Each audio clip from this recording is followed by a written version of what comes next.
Selamat datang sahabat komik dimanapun Anda berada. Di video kali ini, Mimin ingin melanjutkan cerita Songbak. Songbak Manhwa adalah serial komik yang bertemakan martial arts dan juga mengandung demografis shonen. Komik ini dibuat oleh komikus bernama Baekjeon yang bercerita tentang Songbak, putra keluarga Song yang kehilangan ayah dan ibunya di depan matanya karena invasi demon. Songbak adalah putra kedua dari keluarga Song. Dia nyaris lolos dengan hidupnya dengan dituntun pergi dari tempat kejadian oleh kakak laki-lakinya yang bernama Song Yong. Tetapi sejak hari itu, Songbak membenci saudaranya karena menyeretnya pergi, alih-alih membantu orang tuanya. Dia kehilangan keluarganya, klannya, segalanya, dan mengembara di pedesaan Zaugo dan kakak laki-lakinya tidak kembali setelah pergi mencari makanan. Mimin ucapkan terima kasih kepada teman-teman yang memberikan like dan memberikan komentar positif. Jangan lupa menekan tombol subscribe agar teman-teman mendapatkan notifikasi jika ada video terbaru. Tanpa berlama-lama, langsung saja masuk ke alur cerita. Setelah beberapa saat, pasukan tersembunyi mulai berangkat menggunakan 2 gerobak kuda. Namun suasana tampak hening karena mereka saling berdiam satu sama lain tanpa melakukan perbincangan sedikit pun. Jeongpal yang menjadi kusir sedikit melirik pada Nohogwan, bergumam, bagaimana bisa berakhir seperti ini? Selama 25 tahun, ia menjalani kehidupan yang bebas dari masalah. Tujuannya bergabung dengan militer adalah untuk keluar dari kemiskinan dan cukup beruntung telah menghabiskan waktunya untuk mengelola persediaan. Jika ada satu keluhan, maka harapan ia untuk dipindahkan ke Nanjing tidak terwujud. Begitu juga dengan gaji yang pas-pasan. Tapi kemudian anak muda itu menginterogasinya, menanyakan apakah tahu dengan Medan Umsan. Dari tatapan pemuda itu yang dikenal sebagai pemimpin ketiga sangat menegangkan. Saat itu ia menjawab bahwa tentu saja mengetahuinya karena ia dibesarkan di sana sejak masih kecil. Ia sangat menguasai daerah itu hampir sama seperti halaman belakang rumahnya sendiri. Mendengar itu, seketika Songbak menyuguhkan sekantong uang yang tentu saja sangat mengejutkannya sehingga ia menanyakan maksudnya. Songbak menjawab bahwa itu adalah sebuah harga diri. Seharusnya saat itu ia menolaknya jika ia tahu akan bekerja dengan pembunuh seperti itu. Sebelum gumamnya selesai, Gongno menyela, angkat bicara, bertanya pada Nohogwan dari mana berasal. Nohogwan menjawab singkat, dari Hebei. Kenapa Gongno menanyakannya? Gongno mengeluarkan sebuah tawa mengejek, mengatakan, sayang sekali jika mereka bertemu di Henan, ia akan langsung membinasakan Nohogwan. Nohogwan menimpali, Gongno seharusnya merasa beruntung karena masih memiliki kedua tangan yang terpasang untuk memegang belati berharga yang dipunya. Mendengar itu, lagi-lagi kemarahan Gongno terpancing. Ia bangkit berdiri, menyiapkan beberapa pisau di tangan sambil menantang. Bisakah mereka melihat siapa yang masih berdiri? Apakah kepala Nohogwan tetap berada di bahu, ataukah lengannya yang terjatuh? Nohogwan segera bersiap memegang gagang pedang, menanyakan, apakah Gongno tidak keberatan jika kehilangan kedua tangan? Sebelum mereka saling menyerang, Jeongpal memaki untuk menghentikan perkelahian. Ia benar-benar kesal karena sedari awal Gongno dan Nohogwan selalu bertengkar. Ia menyampaikan bahwa mereka hampir sampai, jadi bisakah untuk berdiam dan tidak banyak bicara? Alhasil mereka pun kembali berdamai dengan perasaan yang sangat kesal. Dan tidak berselang lama, Jeongpal menyampaikan bahwa mereka akan memasuki Umsan. Berpindah di pegunungan batu yang sangat tinggi, terlihat seekor burung sedang terbang di udara sebelum pada akhirnya mendarat di lengan seorang pria membawa sebuah surat kecil yang terikat di kaki. Pria ini tidak lain adalah kelompok Tajar. Ia mengambil surat itu dan membacanya. Namun di sini penulis tidak memberitahu apa isinya. Yang pasti setelah mengetahui si pria sangat marah memaki bahwa orang dataran tengah adalah bajingan yang kotor. Dari atas perbukitan ini, ia menyaksikan rombongan Jeongpal bersama beberapa orang lainnya yang telah memasuki daerahnya.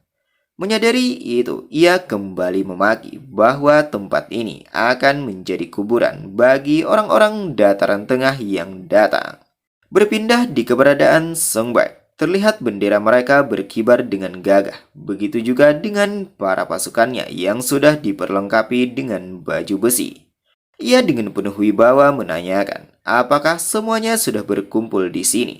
Dan tidak disangka, tidak satu pun dari mereka yang memberikan jawaban. Suasana benar-benar hening, tak sedikit pun terdengar gurauan.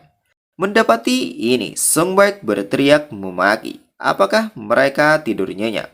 Pertanyaan ini terdengar melengking hingga menusuk ke telinga dan benar-benar mengisi keheningan.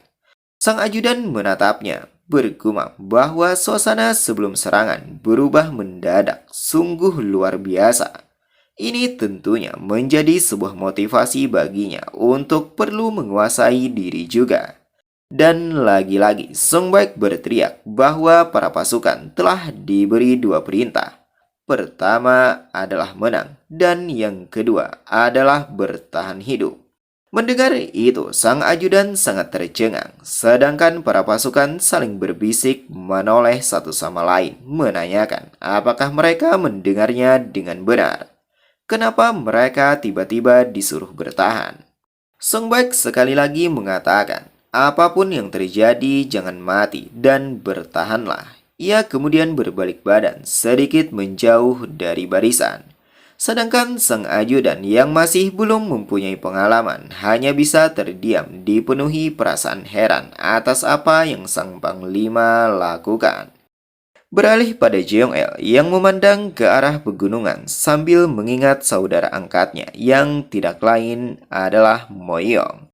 Moyong selalu mengatakan bahwa jika Dong Bangcheon berhasil merebut kekuasaan, maka negara ini akan stabil.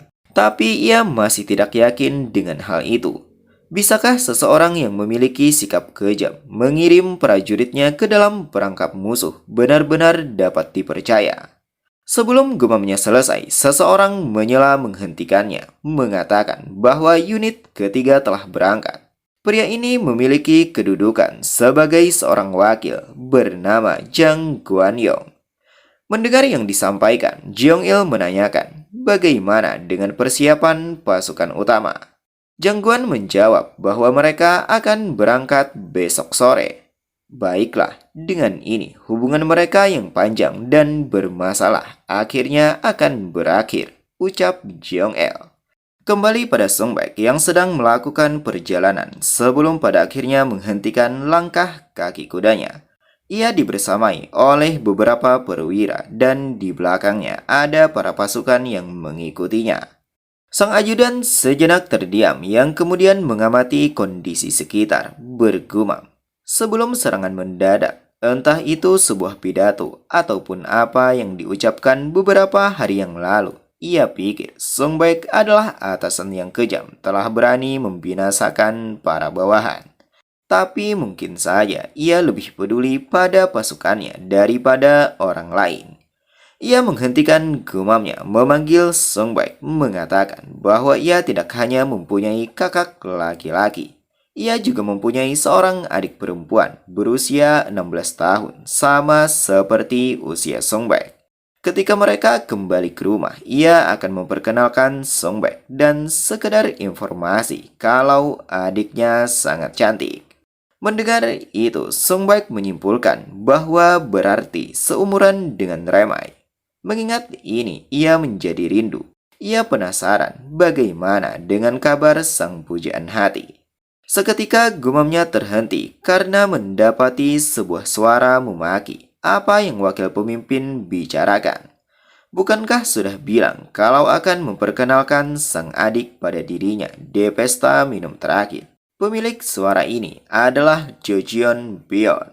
Dengan wajah yang letih, wakil pemimpin menimpali. Apakah Jojeon percaya apa yang dikatakan di pesta Mino? Selain itu, ada perbedaan usia yang besar antara Jojeon dan Panglima Songbak. Itu tentu akan menjadi sebuah kejahatan. Jojeon mencibir bahwa perkataan manusia sama baiknya seolah seperti mutiara. Sekarang dirinya sangat bertenaga, apakah ia perlu menunjukkannya?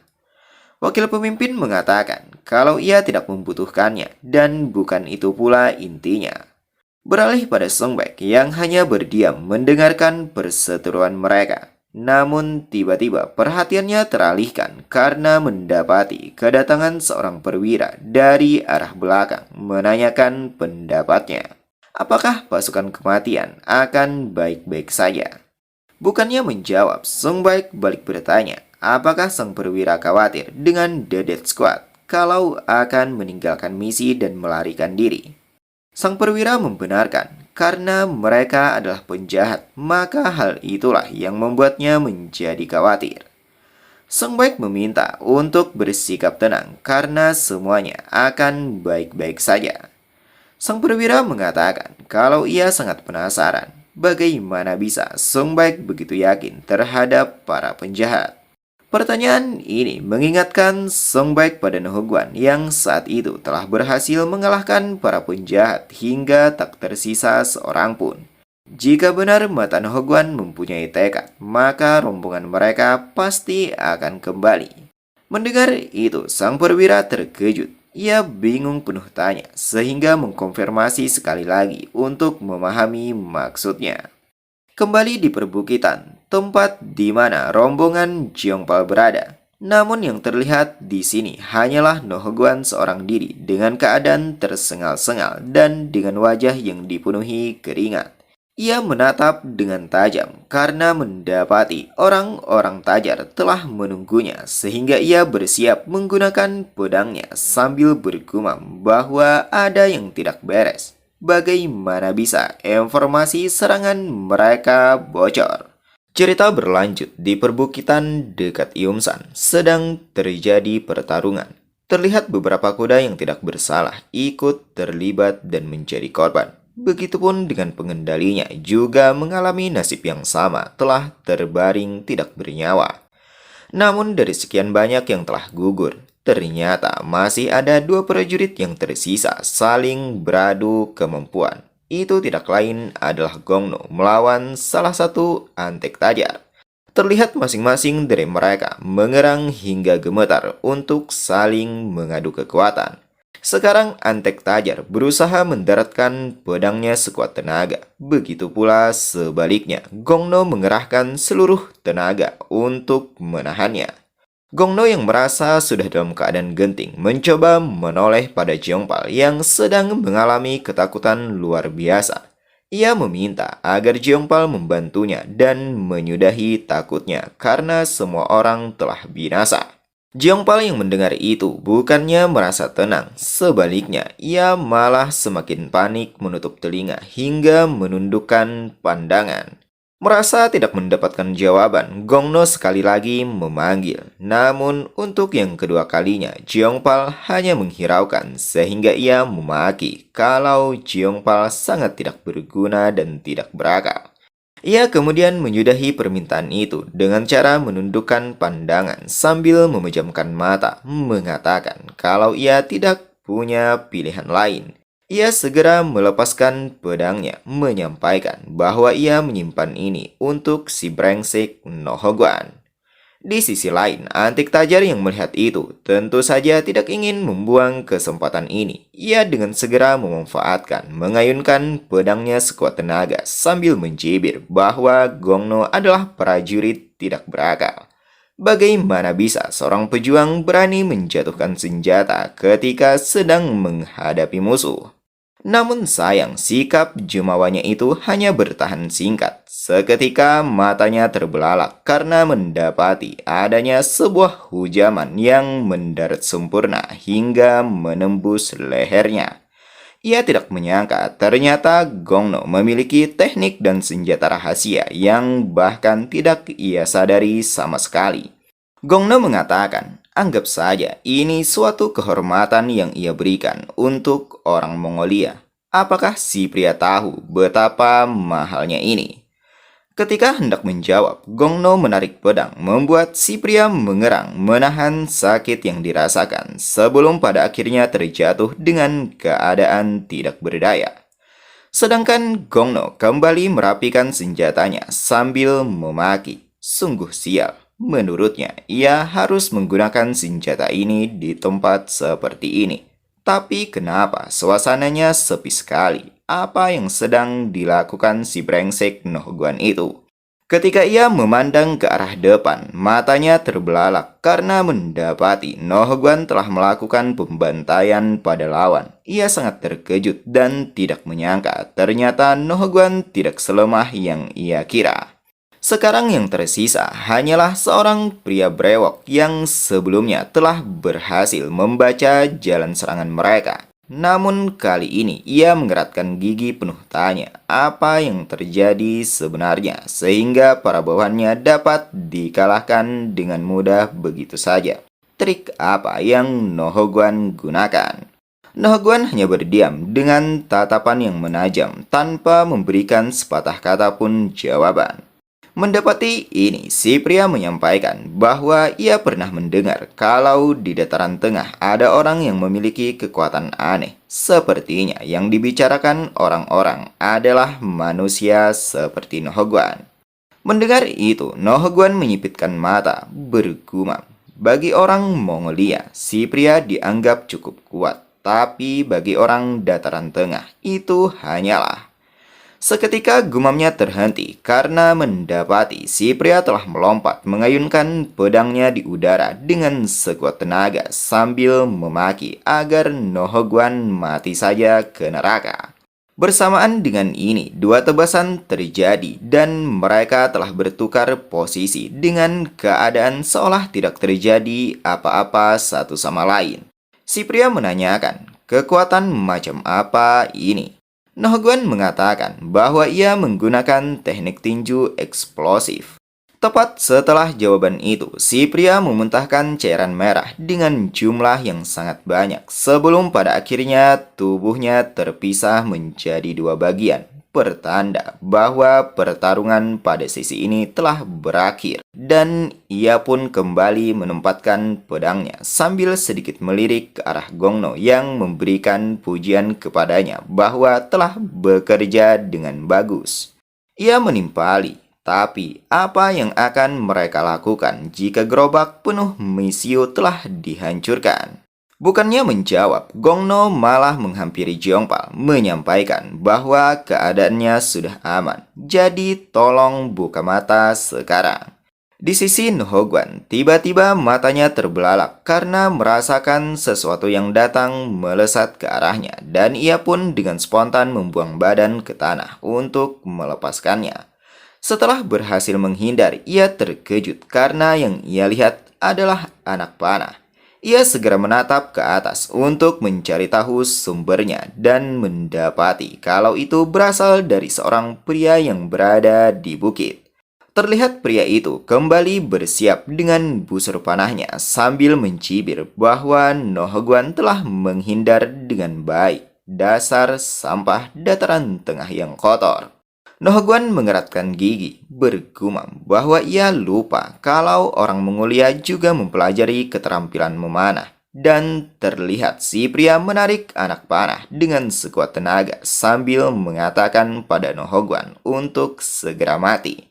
Namun sebelum berhasil melepaskannya, si pria menerima sebuah hujaman tepat di kepala yang membuatnya terjatuh tak sadarkan diri.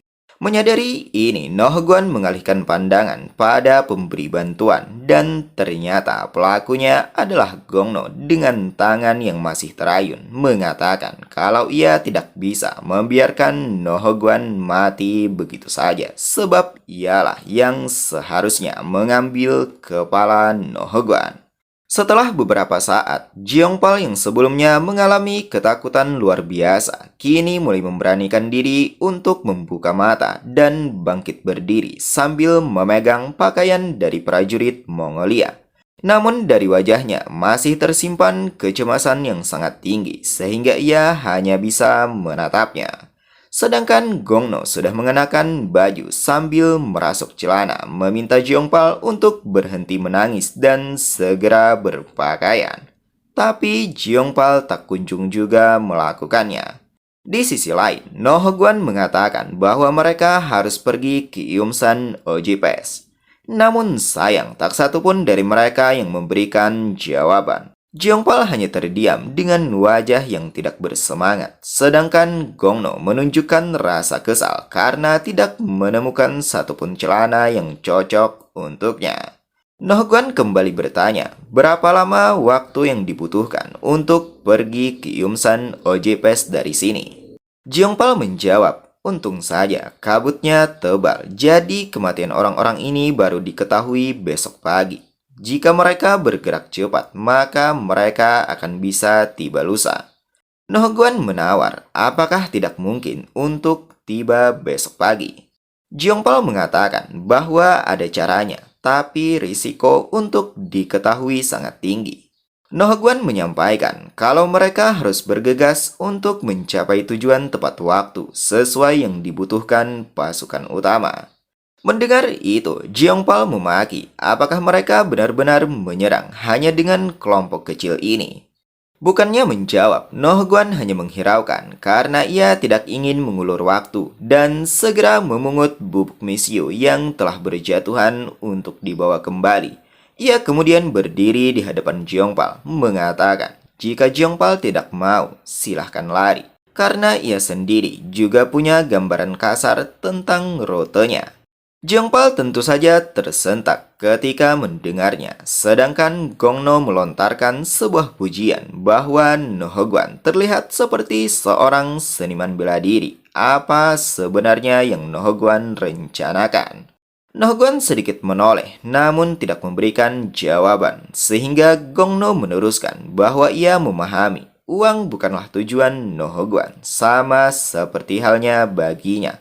Lantas mengapa seorang seniman bela diri melakukan tindakan sejauh ini? Sejenak Nohguan terdiam sebelum pada akhirnya mengatakan kalau ia ingin meninju wajah pria itu. Gongno yang tidak memahami menanyakan maksudnya. Tapi sayang, perlahan Nohguan malah menjauh meninggalkannya. Ini membuatnya sangat kesal memaki, menanyakan sekali lagi apa yang dimaksud Nohguan dengan ucapan sebelumnya. Sambil berlalu pergi, Nohguan mengatakan kalau itu adalah sesuatu yang ia sukai. Gongno yang sangat penasaran terus bertanya, apakah itu adalah sesuatu yang hanya bisa dipahami oleh seniman bela diri. Nohguan meminta untuk mencari tahu sendiri dan berhenti mengganggunya. Bukannya mengalah, Gongno malah membuntuti untuk menunggu jawabannya sambil memaki bahwa Nohguan brengsek. Cepat beri ia jawaban. Kini mereka berdua melanjutkan perjalanan saling berbincang, sedangkan Jeongpal hanya terdiam seorang diri. Sambil berjalan, Gongno menanyakan apakah mereka benar-benar akan meninggalkan Jeongpal. Nohguan menimpali, bukankah mereka juga tidak bisa memaksa seseorang untuk terus mengikuti? Mendengar percakapan itu, Jeongpal benar-benar panik. Ia dengan segera mengganti pakaian, meminta pada mereka untuk menunggu karena ia akan ikut bersama. Beralih di tempat yang berbeda pada pasukan utama yang telah melakukan perjalanan dengan mulus tanpa menemui hambatan dan kendala. Namun tidak berselang lama, wakil perwira tiba-tiba muntah. Ternyata karena ia menemui mayat dengan kondisi mengenaskan. Song Baek yang juga mengetahui ini segera turun dari kuda untuk memeriksanya. Di benaknya mengatakan, mayat terbelah dua, itu pasti adalah perbuatan Nohguan. Sang ajudan yang sedikit membaik dengan keadaan mual menanyakan, apakah ini adalah ulah regu kematian? Song Baek membenarkan, itu artinya regu kematian baik-baik saja. Sang ajudan mengatakan, sejujurnya sampai ia melihat jejak pertempuran baru-baru ini, ia masih khawatir tentang apa yang akan mereka lakukan jika regu kematian melarikan diri. Lantas bagaimana pemimpin tahu kalau regu itu tidak akan melarikan diri? Sebelum menjawab, Song Baek perlahan bangkit berdiri, mengatakan kalau regu itu mungkin ingin meninju wajahnya. Sang ajudan yang mendengar itu tentu tidak memahami, sehingga menanyakan maksudnya. Song Baek pun menceritakan kejadian sebelumnya, saat ia melakukan seleksi untuk mengambil 5 orang dari pasukan tersembunyi. Ia mendapati salah seorang pria yang bahkan mampu mengalahkan semua penjahat tanpa tersisa. Setelah melakukannya, pria itu menunjukkan wajah penuh ambisi, mengatakan kalau yang tersisa bukan 5, melainkan 1. Apa yang harus mereka lakukan? Song Baek menimpali bahwa si pria sepertinya mempunyai tujuan lain yang diinginkan. Si pria membantah, mengatakan hanya saja semua orang ini sangat lemah sehingga ia ingin menguji diri untuk melawan Song Baek secara langsung. Song Baek pun tidak keberatan menerimanya dengan syarat si pria bisa bertahan hingga kembali. Itulah alasan kenapa ia bisa yakin kalau pria yang bernama Noh Guan itu tidak akan melarikan diri. Kembali di keadaan sekarang, pada regu kematian yang tersisa 3 orang telah tiba di perbukitan Yumsan Ojipes. Mereka tidak lain adalah Jeongpal, Gongno, dan Nohoguan. Alasan Nohoguan bisa bertahan sampai detik ini adalah karena ambisinya untuk menghajar Song Baek. Terlebih lagi, Song Baek menantang memberikan kebebasan untuk meninju wajahnya sebanyak yang Nohoguan mau. Dan kini mereka bertiga sudah berhasil memasuki kawasan tentara Mongolia sambil mengintai dari perbukitan yang tinggi. Cerita berlanjut, di base camp tentara Mongolia telah terjadi kebakaran hebat dengan kobaran api yang menyala di mana-mana. Semua orang menjadi panik dan saling bekerja sama untuk memadamkannya. Salah seorang dari mereka memaki, sungguh brengsek, di mana para bajingan yang telah membakar kediaman mereka. Sang rekan mengatakan bahwa ia juga sedang mencari, tapi ia tidak bisa menemukan kemana para penjahat itu pergi. Tidak jauh dari keberadaan mereka, terlihat ada seseorang yang sedang bersembunyi di balik bangunan. Itu tidak lain adalah Nohoguan. Sambil sedikit mengintip, ia bergumam, sungguh siap, hampir saja ketahuan. Ia tahu bubuk misio sebanyak ini tidak akan cukup untuk mendobrak gerbang utama. Karena ini, ia berharap agar Song Baek datang tepat waktu. Seketika gumamnya terhenti karena mendapati kemunculan seseorang dari arah belakang yang menyapa, mengatakan, "Syukurlah jika Nohoguan selamat." Pemilik suara itu tidak lain adalah Gongno yang saat ini berada dalam papahan Jeongpal. Terlihat ia mengeratkan gigi, pertanda menahan sakit yang dirasakan akibat menerima sebuah hujaman tepat di bagian rusuk sebelah kanan. Untuk mengurangi pendarahan, ia menutupnya menggunakan lengan. Nohoguan yang menyadari ini menanyakan, apakah Gongno baik-baik saja?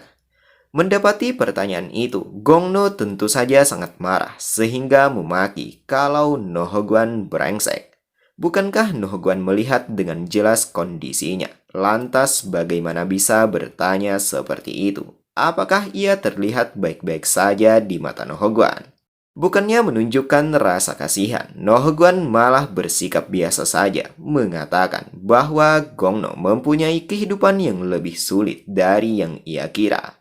Gongno mengatakan kalau ia pernah mendengar seniman bela diri yang dapat terbang di udara dengan teknik gerak kaki yang ringan. Tapi bahkan bagi Nohoguan tidak akan mudah untuk melarikan diri dari tentara sebanyak ini.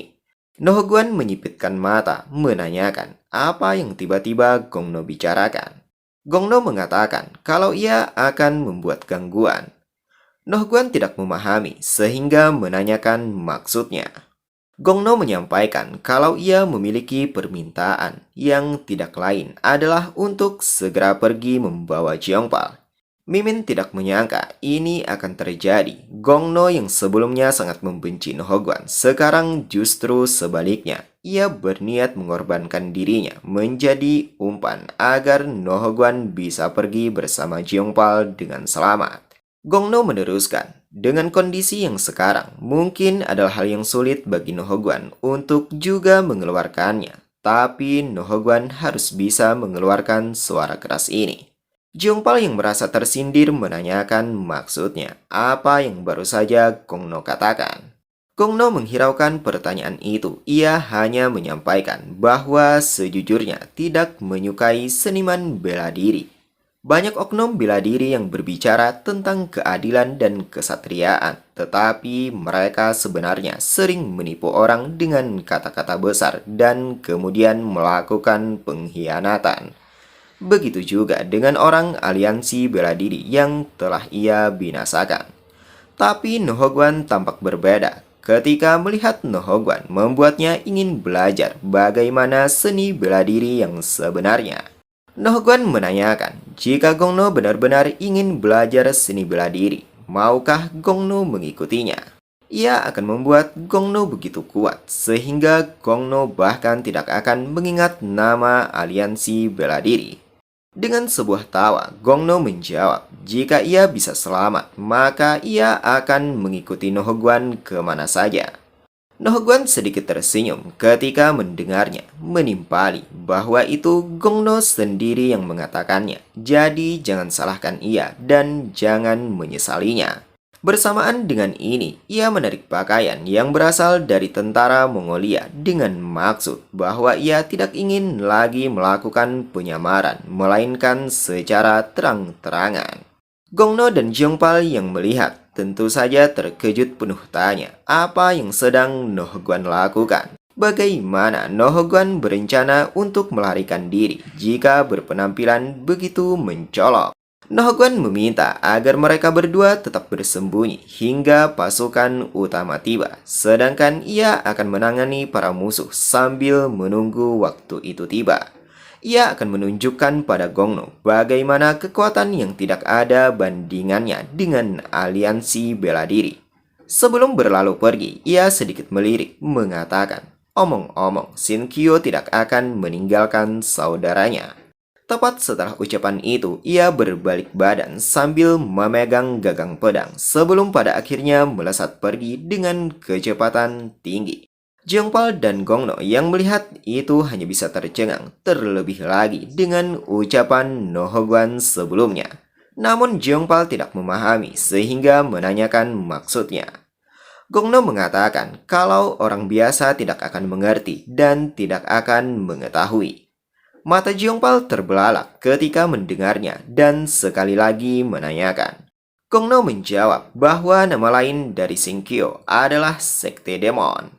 Beralih pada tentara Mongolia yang mengalami hiruk-pikuk untuk menangkap Nohogwan yang telah menampakkan diri. Dua orang dari mereka memaki apa yang para rekannya lakukan, bahkan menangkap satu orang saja tidak becus. Itulah ucapan terakhir yang mereka katakan sebelum pada akhirnya mereka berdualah yang menerima sebuah tebasan.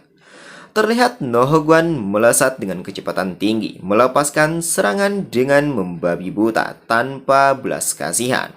Ketika ia memandang ke depan, di benaknya mengatakan bahwa ternyata ada yang lebih kuat dari yang ia kira. Namun ia tak gentar sedikit pun untuk menghadapi dan segera melaju ke arahnya. Prajurit yang dihadapinya adalah pria berbadan besar yang telah mengayunkan pedang sambil mencibir kalau ini akan berakhir di sini. Dasar tikus licik. Nohogwan yang sedang melesat di udara bergumam, bukankah lawannya kali ini memiliki tubuh yang cukup besar? Tepat setelah gumamnya, mereka bertemu dan terlihat si pria telah menebaskan pedangnya dengan sekuat tenaga sambil memaki agar Nohogwan mati saja. Namun sangat disayangkan, ekspresi yang ia tunjukkan bukanlah rasa senang, melainkan penuh kekhawatiran sebab serangannya dapat dihindari dengan mudah begitu saja. Nohguan melompat tinggi dengan gerakan salto sebelum pada akhirnya berpijak pada dinding bangunan untuk terbang tinggi di udara. Si pria yang menyaksikan ini terheran sambil mengamati pergerakannya dan ternyata Nohguan malah tertuju pada dua prajurit yang tersisa sebelum pada akhirnya menebaskan pedangnya. Terlihat serangannya mendarat sempurna pada tubuh kedua pria hingga mengeluarkan cairan merah yang memercik karenanya. Namun seketika ia mengeratkan gigi dan tersengal karena merasakan tenaga yang ia miliki hanya tersisa sedikit. Sungguh sial, apakah ia terlalu berlebihan? Ia kemudian mengeluarkan tatapan yang menajam, bergumam bahwa ia akan tetap mengalahkannya. Ia harus memenuhi tugasnya sampai pasukan utama tiba. Di sisi pria berbadan besar, sekujur tubuhnya mulai gemetar ketika melihat gerak-gerik yang ditunjukkan Nohogwan. Ia mengumpat kesal apa yang sebenarnya Nohogwan rencanakan. Dengan tingkat keterampilan itu, Nohogwan bisa saja dengan mudah melarikan diri. Tapi kenapa rasanya orang itu seolah mengulur-ngulur waktu? Apa yang orang itu lakukan sehingga berjalan ke arah sana? Tunggu, mungkinkah itu? Seketika ia menghentikan gumamnya, meminta pada para bawahan untuk segera mengambilkan busur panah. Sedangkan Nohogwan berdiri tepat di atas gerbang sambil bergumam bahwa Sungbaek bilang kalau akan mendobrak benteng ini. Ia menyipitkan mata, mengangkat senjata menggunakan kedua tangan, meneruskan bahwa inilah sisa energinya yang terakhir, dan ia pun segera mengayunkan pedangnya, berharap agar Sungbaek menepati janjinya. Alhasil dari tebasan itu terjadi sebuah ledakan yang sangat dahsyat. Berpindah pada pasukan utama yang berusaha menyusul pasukan kecil atau dengan kata lain regu kematian. Namun sekarang jalan mereka tidak semulus sebelumnya karena dihadang oleh orang-orang Mongolia. Salah seorang perwira menginstruksikan agar para prajurit membersihkan jalan dengan cepat dan segera membinasakan para musuh. Namun sayang, tepat setelah instruksi itu, ia menerima beberapa anak panah yang mendarat sempurna di tubuhnya. Alhasil, ia pun mengerang karenanya. Wakil perwira yang menyaksikan ini di depan mata sangat tercengang dan seketika tersentak bergumam. Ada penyergapan. Apakah ini artinya operasinya gagal? Menyadari ini, ia menghentikan gumamnya, meminta pada Sungbaek selaku pemimpin pertempuran untuk segera mundur, sebab jika terus begini, mereka akan dimusnahkan. Sejenak Sungbaek terdiam, tidak memberikan jawaban, sambil sedikit menoleh ke belakang bergumam. Jumlah tentara yang disergap tidak sebanyak yang diperkirakan. Tapi jika itu adalah penyergapan yang direncanakan, seharusnya orang-orang yang menuju ke benteng mungkin juga sudah mati. Kembali pada sang ajudan, merasa tidak mendapatkan jawaban, sekali lagi meminta Sungbaek untuk mengambil keputusan. Namun untuk yang kedua kalinya, Sungbaek hanya menghiraukan karena ia masih memikirkannya, dan seketika sesuatu yang mengejutkan terjadi. Dari atas perbukitan, tempat di mana mereka berada, terdengar dentuman suara. Ia pun segera berbalik badan untuk melihatnya, dan ternyata itu adalah sebuah ledakan. Mengetahui ini, ia bergumam, mungkinkah itu adalah arah benteng utama? Sang ajudan yang juga menyaksikan penuh tanya apa yang terjadi sebenarnya. Sedangkan Sungbaek tersenyum tipis karena menyadari pasukan kematian telah berhasil. Ia segera menunggangi kuda, meminta pada sang ajudan agar segera mengumpulkan prajurit untuk mengikutinya dan mengabaikan para penyergap. Sang ajudan dengan wajah terkejut mengiyakan. Namun sebelum ia selesai berbicara, Sungbaek sudah melaju meninggalkannya dengan memacu kuda secepat-cepatnya. Kembali pada Nohogwan yang telah berhasil menghancurkan benteng pertahanan tentara Mongolia. Tampak ia juga ikut terjatuh bersamaan dengan puing-puing bangunan itu dan sekarang hanya bisa duduk terdiam karena telah kehabisan tenaga. Di benaknya mengatakan bahwa ini adalah sesuatu yang tidak akan pernah ia lakukan lagi.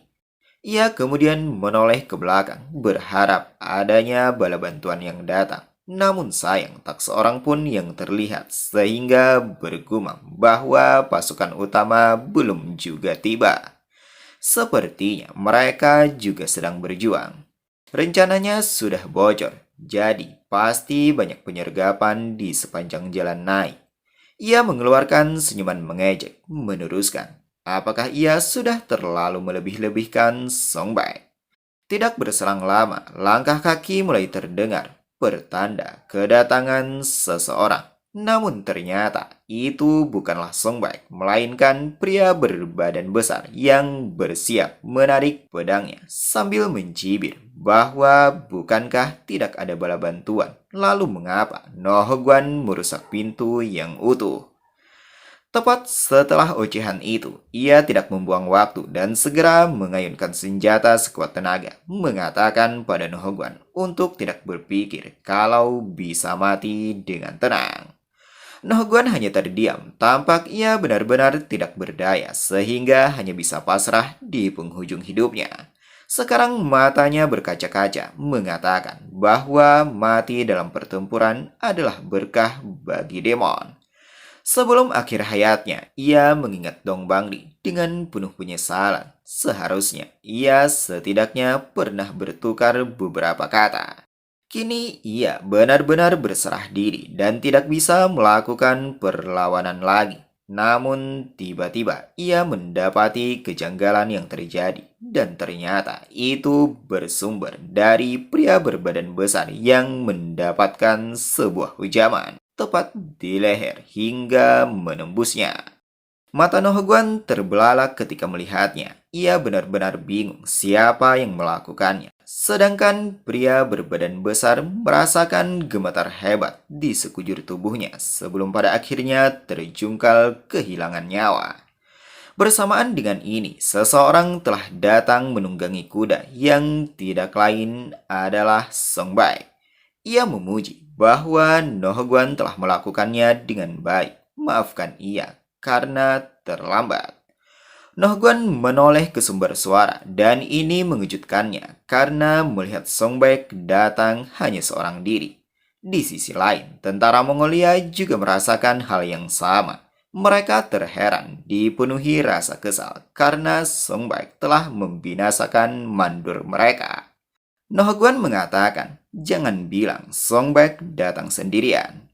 Songbak menjawab, ya, memangnya kenapa? Mendengar jawaban itu, Nohogwan memaki. Apakah Songbak bercanda? Apa yang Songbak pikirkan sampai datang sendirian? Perlahan Songbak turun dari kuda, meminta untuk tidak khawatir. Bukankah lebih baik Nohogwan segera bangkit dan membantunya? Nohogwan tentu saja terkejut mendengarnya. Ia mengkonfirmasi apakah tidak salah dengar. Ini benar-benar gila. Songbak hanya menghiraukan dan ia segera mendaratkan kaki di tanah sekaligus melesat memungut senjatanya yang telah tertancap pada pria berbadan besar sebelumnya. Ia benar-benar melaju bersama tongkatnya dengan penuh percaya diri. Di sisi lain, tentara Mongolia yang melihat tentu saja tidak akan berdiam diri, melainkan segera mencegatnya. Namun sayang, itu hanya sia-sia karena mereka bukanlah lawan yang sepadan untuknya. Dalam satu gerakan, bahkan ia mampu menumbangkan dua dari mereka sekaligus. Sungguh serangan yang sangat sadis, membuat para tentara lain menjadi gemetar. Mereka seketika menjadi ciut dan terpana, seolah seperti patung yang terbungkam tanpa kata. Sedangkan Nohogwan yang menyaksikan itu juga kagum, bergumam. Dengan satu serangan saja, bahkan Songbak bisa menghancurkan semangat orang-orang Mongolia. Sungguh luar biasa. Tapi meskipun begitu, masih ada banyak dari mereka. Apa yang Songbak rencanakan? Bersamaan dengan gumamnya, pertanyaan itu terjawab. Songbak mengatakan pada Nohogwan bahwa jika sudah selesai beristirahat, maka bangkitlah sekarang. Ini tentu saja membuat Nohogwan tercengang penuh tanya. Di benaknya mengatakan, jangan bilang kalau Songbak berencana menghadapi semua orang ini hanya berdua.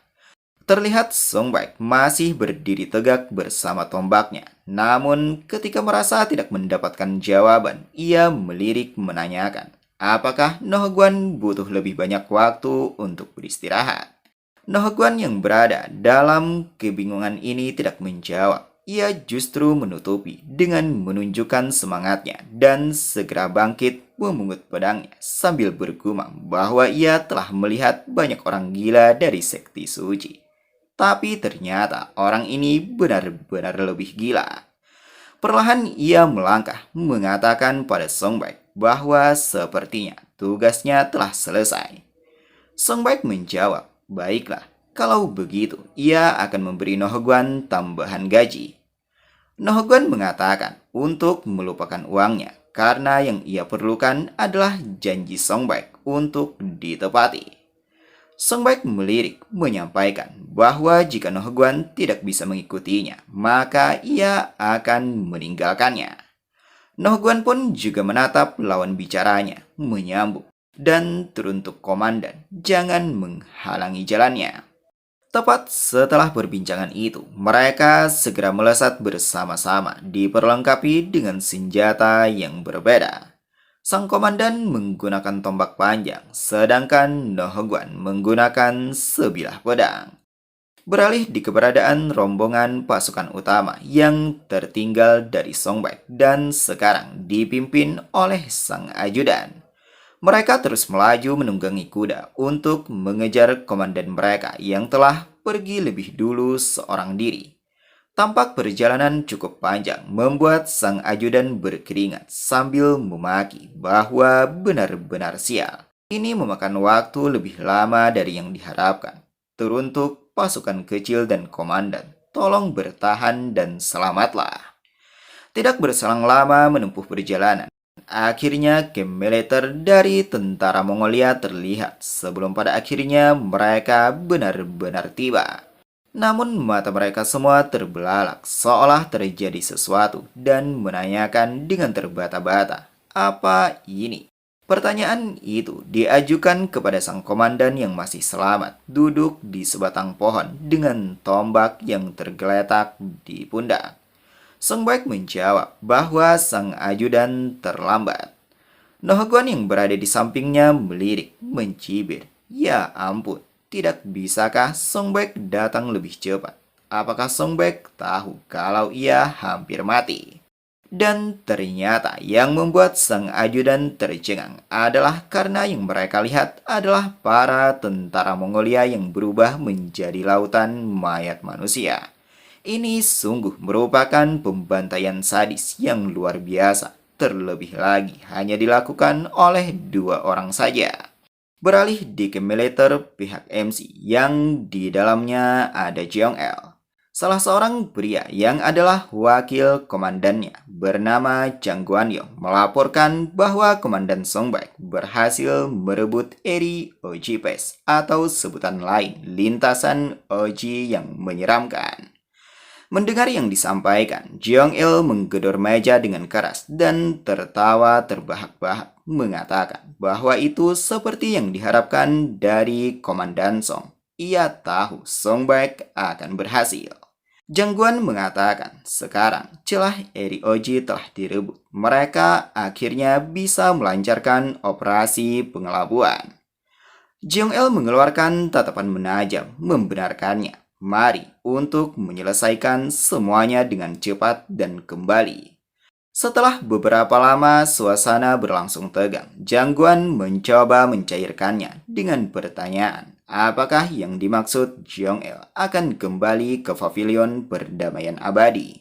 Pertanyaan itu membuat Jeong Il tersentak mengkonfirmasinya apa yang wakilnya katakan. Salah satu dari prajurit mulai berbincang, menanyakan apakah benar bahwa Komandan Jeong akan menikah setelah ekspedisi ini. Orang-orang bilang kalau pemilik tempat itu sangat cantik. Ia jadi merasa iri dengan komandan. Ucapan itu membuat wajah Jong Il memerah dan berusaha menutupi dengan membantahnya sambil mencibir bahwa anak buahnya benar-benar keterlaluan. Namun tidak lama kemudian ia membenarkan kalau akan menikah. Apakah anak buahnya puas? Semua prajurit bersorak memberikan ucapan selamat. Akhirnya ini terjadi. Sedangkan wakil pemimpin mengajaknya untuk berbincang, menanyakan apakah kekacauan ini karena Jeong Il sehingga para prajurit mengetahuinya dan ia hanya menambahkan lebih banyak kebahagiaan pada kabar gembira ini.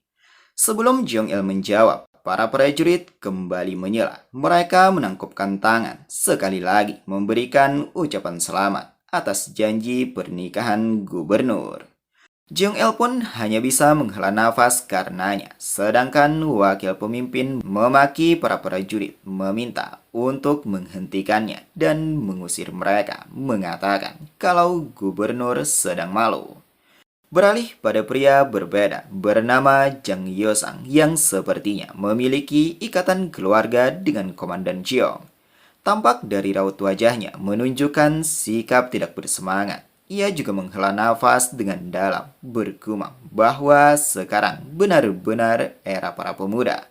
Seorang gubernur yang lebih muda darinya dan seorang komandan yang cukup muda untuk menjadi keponakannya sedang mencapai hal-hal besar.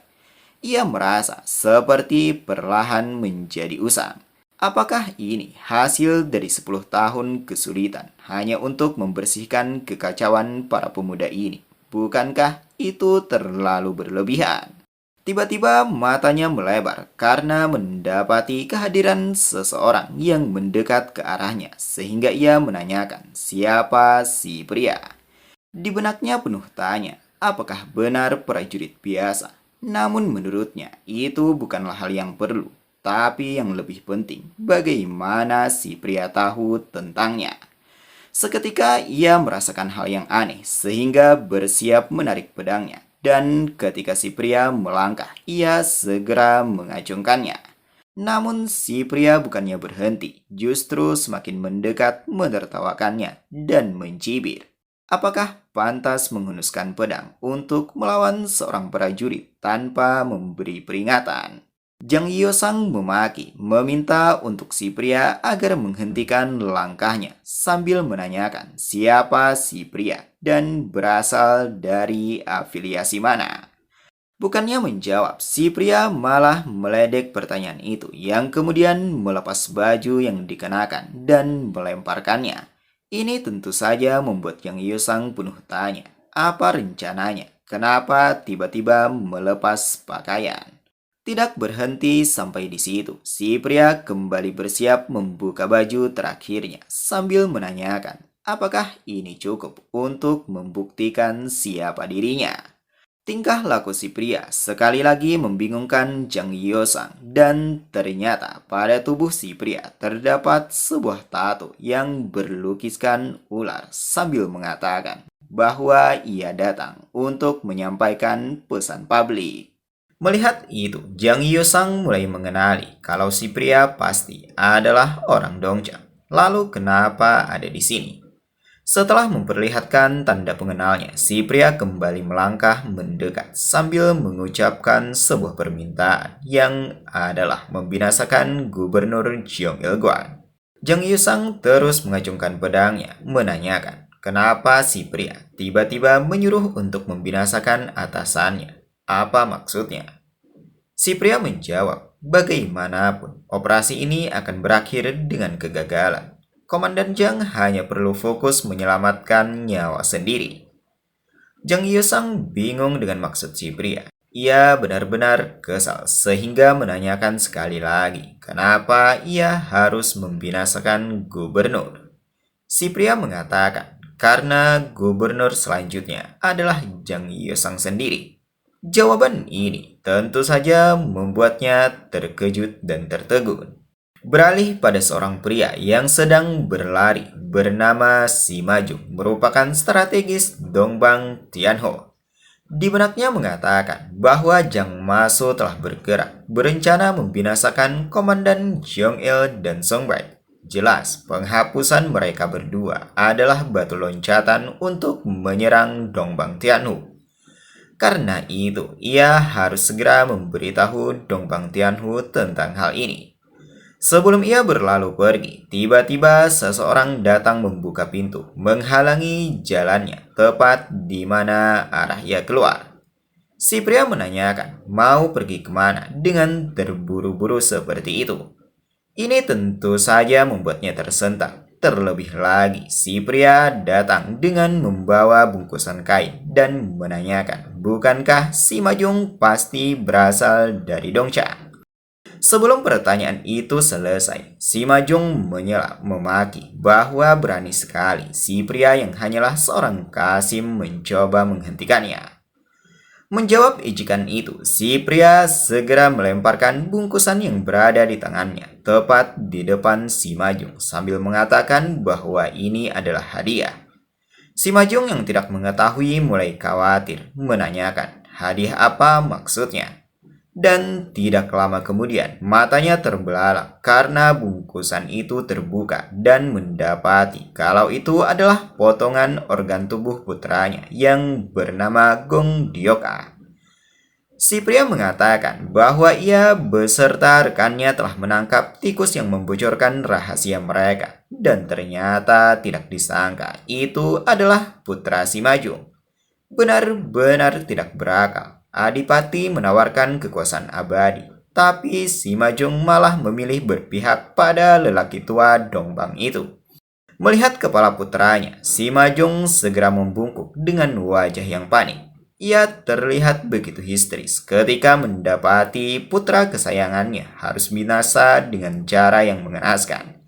Ia tidak pernah mengira akan kehilangan putranya untuk selamanya. Di sisi lain, si pria bersiap menarik pedangnya sambil mencibir bahwa jangan lupa kalau ini semua adalah hasil dari pilihan si Majung sendiri.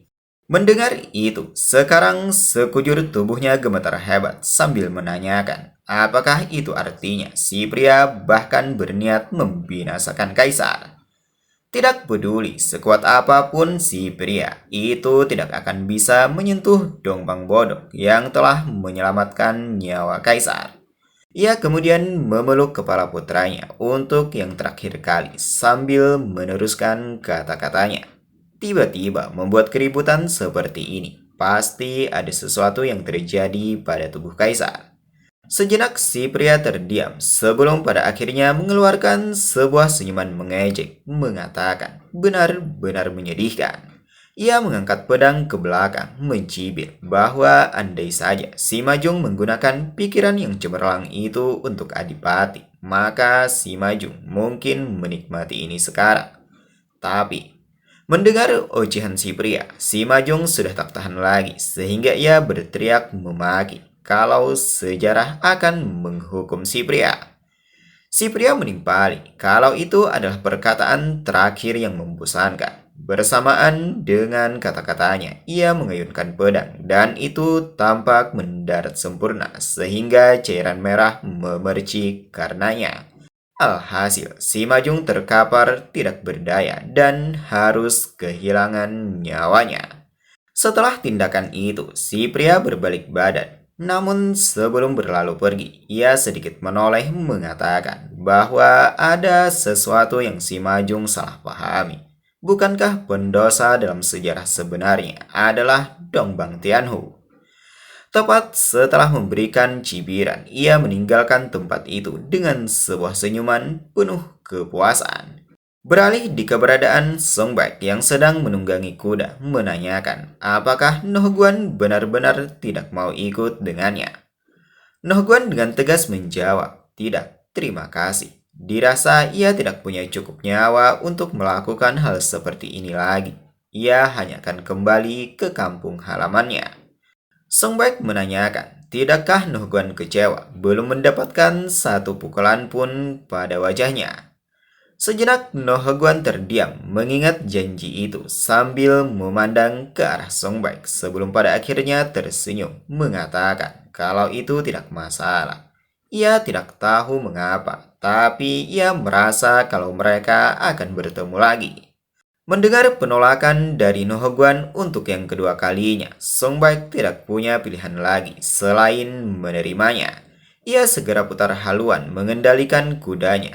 Namun sebelum itu, ia mengkonfirmasi untuk yang terakhir kali. Benarkah? Hati-hati kalau begitu. Nohgwan hanya terdiam tanpa respon sepatah kata pun sambil memandang ke arah Songbak yang berlalu pergi. Namun di benaknya penuh penilaian bahwa Songbak adalah pria yang membuat Dong Bangli jatuh cinta. Awalnya ia pikir Songbak hanyalah seorang pemula, tapi di medan perang pria ini lebih kuat daripada siapapun dari sekti suci. Di luar kekuatan bela diri yang Songbak miliki, pria itu sendiri sangat kuat. Jika Songbak benar-benar mempelajari seni bela diri, ia tidak bisa membayangkan akan menjadi seberapa kuat pria itu. Sebelum gumamnya selesai, tiba-tiba seseorang menyela mengatakan, jika Nohogwan menyukai komandan, lantas kenapa tidak mengikutinya? Apakah Nohogwan jadi tertarik pada Songbak begitu cepat? Nohgwan menoleh ke sumber suara dan mendapati kalau itu adalah Gongno ditemani oleh Jeongpa. Ia tersenyum tipis memejamkan mata, menjawab. Ia rasa sekarang itu tidak penting lagi. Baiklah, ayo mereka berangkat. Seketika Jeongpal tersentak karena Nohgwan berhenti tepat di depannya. Terlebih lagi menanyakan apakah juga akan ikut ke Sekte Suci. Jeongpal dengan spontan memaki, apakah Nohogwan gila? Bukankah itu sekte demon? Nohogwan memberikan sebuah bisikan bahwa orang-orang sekte suci mempunyai wanita cantik yang tidak bisa dibandingkan dengan yang ada di Zhangyuan. Mendengar itu, pipi Jeongpal berubah memerah, menyampaikan kalau ia sudah punya istri dan anak. Di sisi lain, Gongno yang mendengar juga ikut menunjukkan sikap yang sama, mengkonfirmasi apakah itu benar. Namun Nohogwan tidak merespon karena ia masih terfokus pada Jeongpal dan terus membujuk untuk memikirkannya lagi. Gongno yang merasa tidak mendapatkan jawaban sekali lagi menanyakan apakah benar-benar banyak wanita cantik di Sekti Suci. Mendapati pertanyaan itu untuk yang kedua kalinya, Nohogwan menoleh mengatakan bahwa itu bukan cerita yang berkaitan dengan Gongno. Bahkan wanita di Sekti Suci juga peduli pada penampilan. Ijikan itu membuat Gongno merasa kesal menanyakan apa yang Nohogwan barusan katakan. Nohogwan menjawab, ya kalau bukan wanita, setidaknya Gongno bisa bertemu banyak teman minum. Mengetahui itu, Gongno mengatakan kalau ia tidak akan pergi. Beralih di barak Hairyu-do, tempat camp militer dari pihak MC, yang mana di dalamnya masih ada Jeong-el, mengatakan, akhirnya besok adalah hari yang ditunggu. Jika Komandan Song datang tepat waktu, ini pasti akan menjadi kemenangan yang mudah. Ya, ini pasti akan sangat mudah. Tetapi tidak disangka, ini memakan waktu lebih lama dari yang diperkirakan. Benar-benar di luar dugaan. Ia kemudian bertanya pada wakil pemimpin, apa rencana Jungguan selama istirahat setelah perang ini. Jungguan menjawab bahwa ia berniat mengunjungi Sekti Hwasan. Jung-el tersentak mendengarnya, mengkonfirmasi sekali lagi apakah ia tidak salah dengar. Jungguan membenarkan. Anak keduanya adalah murid di sana. Jung-el memuji kalau itu hebat. Bukankah Hwasan salah satu sekolah seni bela diri terkemuka? Jungguan sedikit tertawa, menjawab kalau itu hanya keberuntungan. Seorang tamu yang ia jamu semalam ternyata berasal dari Sekte Hwan. Seketika kata-katanya terhenti karena mendapati adanya keributan di luar tenda. Jong-el juga menunjukkan sikap yang sama, sampai-sampai menumpahkan air minumnya. Ia segera bangkit berdiri sambil memaki, apa ini? Dan setelah memeriksa, ia tercengang karena mengetahui adanya penyergapan. Beberapa tenda sudah terbakar dan anak buahnya sedang melakukan pertarungan dengan pihak penyerang. Namun, tampak kondisi mereka kali ini tidak begitu menguntungkan, melainkan berada di bawah tekanan dan sudah banyak yang tumbang. Itu terjadi karena pihak penyerang lebih mendominasi dalam jumlah orang. Ditambah lagi, sepertinya penyergapan ini sudah direncanakan dengan begitu matang, sehingga pihak mereka tak lagi berkutik untuk melakukan perlawanan. Melihat yang terjadi, wakil pemimpin meminta gubernur untuk segera memberikan perintah mundur, sebab dengan kondisi seperti ini, mereka akan musnah. Namun Jong-il hanya tertegun menyaksikan pertempuran yang terjadi. Ia seolah merasa syok ketika sudah mendekati hari kemenangan, justru mendapatkan serangan yang tak terduga. Wakil pemimpin sekali lagi menegurnya, meminta untuk segera memberikan perintah. Dan ia pun akhirnya tersadar dengan perasaan yang sangat kesal. Di sisi lain, di atas perbukitan, tidak jauh dari pertempuran, terlihat sebuah rombongan berkuda dilengkapi senjata yang tidak lain adalah pasukan Tazar. Salah seorang dari mereka yang memiliki tanda luka gores di mata memberikan tatapan yang menajam, mengatakan bahwa orang-orang Zhang Yuan adalah bajingan kotor. Tidak selamanya setiap keinginan akan terwujud dengan mudah dan segalanya tidak akan berjalan sesuai kehendak.